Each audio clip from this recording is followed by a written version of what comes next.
আসসালামু আলাইকুম রহমতুল্লাহ। আপনারা সবাই একটি সুসংবাদ শুনেছেন। বাংলাদেশে বামপন্থী একজন বিচারপতি ছিল, প্রধান বিচারপতি। তিনি মাগরিবের সময় পদত্যাগ করেছেন। এজন্য আমরা সবাই বলি আলহামদুলিল্লাহ। এবং বর্তমান যিনি প্রধান বিচারপতি হিসেবে নিয়োগ হয়েছেন, ওনাকে আমরা বলবো, আপনি সঠিকভাবে ন্যায় বিচার করবেন, কোনো পক্ষপাতিত্ব আপনি করবেন না।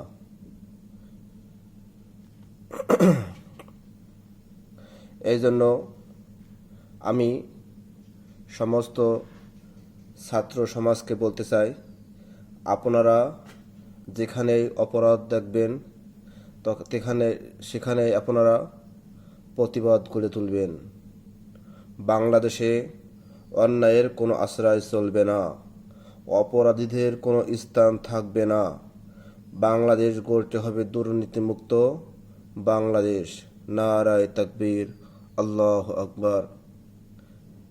আমাদের স্লোগান হবে নারায়ে তাকবীর, আল্লাহু আকবার, জিন্দাবাদ জিন্দাবাদ, আল ইসলাম জিন্দাবাদ।